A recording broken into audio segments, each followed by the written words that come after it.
Hello and welcome to a new series that I've been trying to do for a long time but have never managed to get off the ground before now.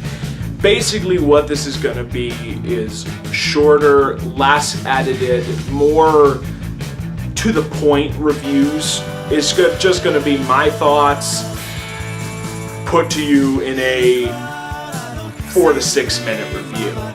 Anyway, we're going to start it off by talking about a band that I haven't even gotten the chance to address on the main show yet, namely The Jam.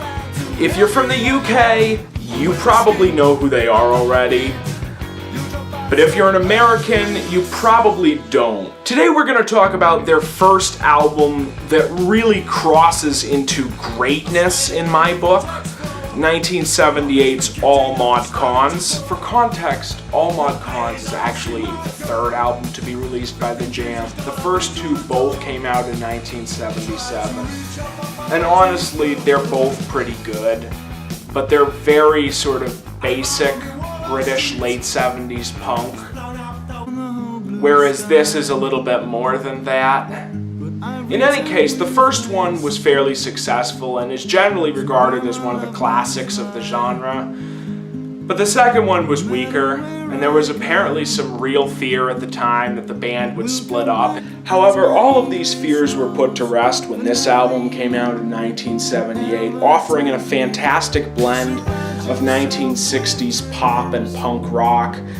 This album is the first real classic in the Jam's discography, at least in my opinion. Stylistically, think punk rock meets some of the harder bands from the British Invasion, especially the Kinks and the Who, although there's also a little Beatles sprinkled in there as well. To give an example of the kind of thing I'm talking about, the second song, To Be Someone, sounds like So Sad About Us off of a Quick One, but with the Taxman bass line.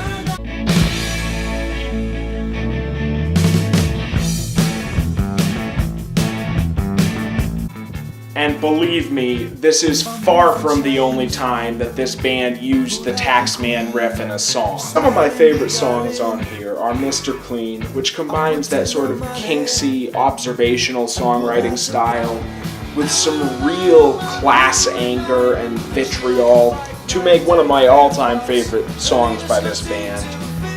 English Rose is a fantastic ballad. In the Crowd is an amazing song about alienation.